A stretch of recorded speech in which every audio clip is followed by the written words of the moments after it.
Tell us about the Bombers' performance at Windy Hill. Well, it was a good performance by the Bombers in the finish. They went away to win by about 33 points, but I thought they were very fortunate to win that game up at Windy Hill yesterday. Mind you, I'm a little bit one-eyed Richmond, but when you look at the scores, they always had more shots. At all stages throughout the game, Richmond had more shots for goals. But it was brought about by bad kicking in front of goals, which they say is bad football. I'll go on with that a little bit because some of the shots they missed were atrocious. You could have kicked them left foot or right foot or back heel, some of them. They were that bad in front for the full forward. And there's no excuses for that at all. But they were very economical, I thought. Essendon, they had a lot of players down. They had a few players. Baker was down in the centre, and Donnell and Carey, they were all down and weren't playing well at all. But they had a couple of also something in their favour because they brought Winton on, and he played very well for them. So they filled a couple of their posses up very quickly and went on, as I said, to a 33. But I consider themselves very lucky to get away with that one. Jack, Richmond brought in some new fellas for their first game. Conlon this year, Foley, Shand was in for his first game also this year, and Poole. How did they all perform? Yes, I think they'll get 2 or perhaps 3 out of that crowd that could hold on to their places there, and it gave them a breath of fresh air too, the Richmond side. They had the enthusiasm. They were going in pretty hard for the ball after a bad one against Carlton. They were certainly looking for the ball on Saturday, and they looked well. They fitted in nicely. Jack, Roach got dropped a couple of weeks ago after a bad run, and Taylor obviously played very badly. Will he get dropped this week? Well, I wouldn't have any clue about that, as I don't pick the side. But you're a former great Richmond coach. Yes, I have a look at them, but I wouldn't say that they would. He was a great coach, Jack. Good God, dear, I was there. I wasn't. Good God, there. Good God, I wasn't sacked every second day. Jack, I want to ask you one question. I had 10 years of slavery there. Jack, you've made that many excuses for Richmond over this year. Now, you're going to make one about the umpires.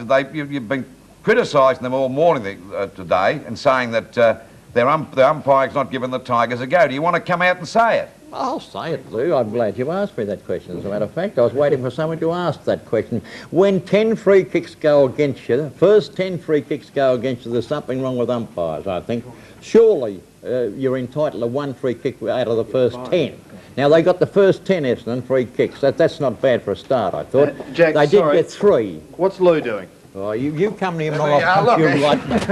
I think he's got tissues. Oh, no, that's the microphone, Jack. Oh, dear. You were beaten by a microphone. This is 3 months' salary gone, Jack, in that microphone.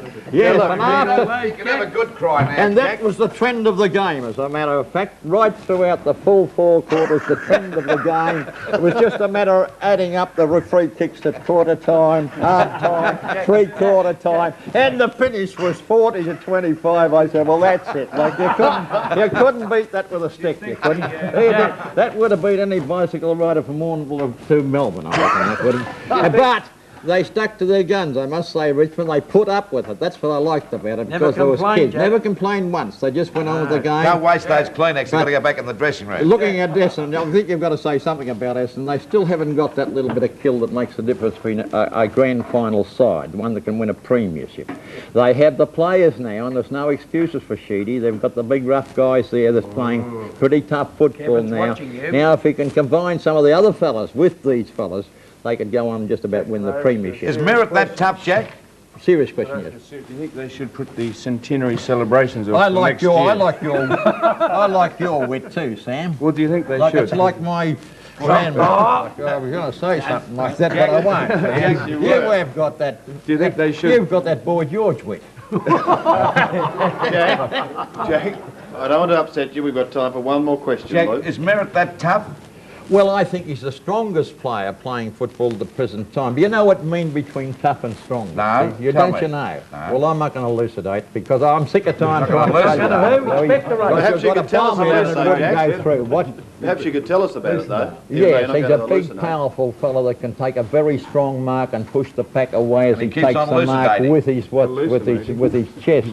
He's a fellow that can shrug his shoulders and knock you over. Yes. He's a fellow that can push the pack forward too with his fence to take the mark. He can lean back into a pack and take a mark. You've got me right.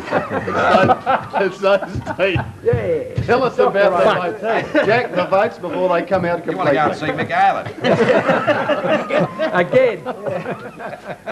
The votes, Jack. Yes, we've got all the votes, Danny. So you can't see the monitor. Here we are. I gave one vote to Francis for playing 4 quarters of football. He started off in the first quarter and got kicks in the first quarter, second quarter, third quarter and fourth quarter, which is not a bad performance because most players come in and have 4 kicks and then go home or something like that, and that's not the right thing to do. The second one I gave to Bradbury, he gave him 2 points. He's a very much improved footballer, this guy. He knows when to go back to mind his man, as Lou was talking about. He also comes up and kicks goals from the back line, and he's a very strong player. The other one I gave, of course, I had to give it to the big fella Merritt. I thought he did a grand job. Ruckman. Because not only is he doing his own job, but he's carrying, at the present time, he's